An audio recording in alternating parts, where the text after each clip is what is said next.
We suffer so much more in imagination than in reality. And by doing this, by suffering before it is necessary, we suffer more than it is necessary. Now, this may be Seneca's most famous insight, and no matter how many times I hear it, no matter how many times I sit with it, no matter how many times I try to grapple with it, so I will stop suffering before it is necessary, I still do. And I think no matter how many times you may have heard this, or if it's your first time, you struggle with this. And I think all we can do is just grapple with it more and try to truly remind ourselves in each and every moment that there's no sense suffering more in imagination than in reality. And I think you can help yourself actually do this when you remind yourself that, why would I want to suffer more? Why would I want to suffer before it is necessary?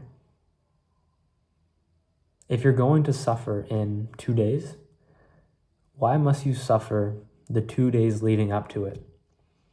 And so often we think, we play out the worst case scenarios in our heads and we allow ourselves to suffer, 2 days out. And then we get to the time and place, and what we were thinking may happen or what had a possibility of happening doesn't happen. And we think, close call. But in reality, we suffered zero. The thing we were suffering, the thing we were so worried about never happened.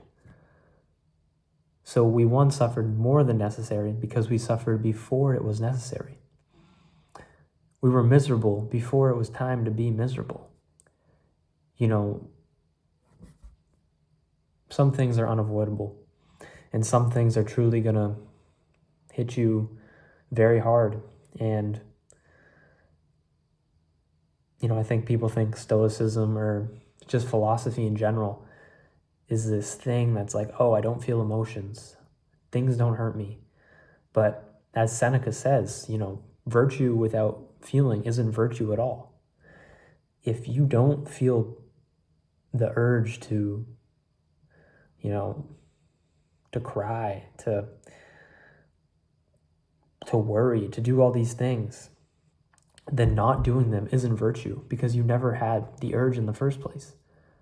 The virtue comes when you have a strong desire to do something, to do a vice, to worry, to do something unbeneficial to you and mankind. And you say no. You use your reason and you use your brain to say no. That makes no sense. And suffering before it is necessary makes no sense. It makes no sense. We spend our lives worrying about things never working out, about never getting a job we like, about never finding meaning, never finding purpose, about things never working out for us, about always getting the short end of the stick, about regretting everything we do here and now, and then one day having this profound insight of what we should have done in that time and place. And we suffer due to this. And sometimes I like to entertain the thought of just imagining it all works out. Just imagine for a second with me. It all works out. You get the job, you get the girl, you get the house, you live where you want to live, you get the family you want. Was the worrying worth it? Was going through the journey, worrying every step of the way, being miserable, was it really worth it?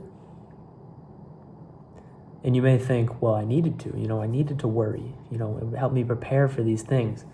But there's truly a difference between preparation and worrying. And worrying is never beneficial. Worrying is like, you can say, there's like those videos, they're not videos, but, people get stuck on train tracks.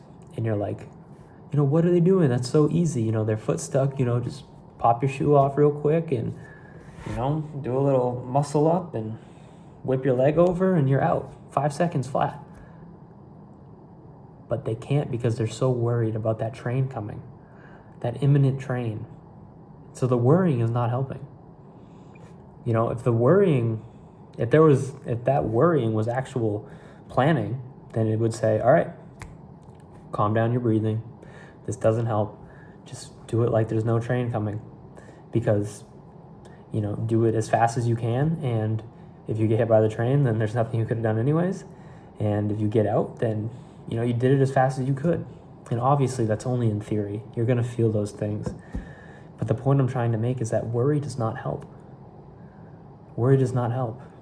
When you're anxious about something and you're trying to do it and your hands are shaking, and that's just worry. It doesn't help you at all. So to try to remind ourselves that this does not help us, that this is not beneficial to us, I believe is so valuable. I believe it's so paramount. I believe it is essential because we truly suffer more in imagination than reality. We suffer before it is necessary, and that is a pity, because sometimes there is no suffering at all. And we allow ourselves to suffer more than, you know, we often suffer more in imagination than in reality, which I just said like 30 times. But what I mean by that time is that, you know, say we actually do suffer in reality, and say it's right here, but we suffered this much in imagination. So now you just add those two on top of each other, and it's, you know, it's, you suffer more in imagination and you suffered in reality. You know, you suffer all over the place. It's like there's no point to it. There's truly no point to it. And at this point, I feel like I'm beating a dead horse.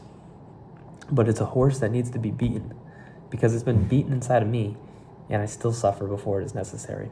I still suffer more in imagination than in reality. I still worry my life away. I still wonder about everything happening for the worst reasons, about things never working out, about regretting everything I've ever done, about getting to some place in the future thinking, you know, oh, what an idiot. Why didn't I just do this, that, and this? And then, you know, it would have been fine. I still worry about those things. And that's why I like to remind myself to just sometimes think about, what if it all works out? You know, what if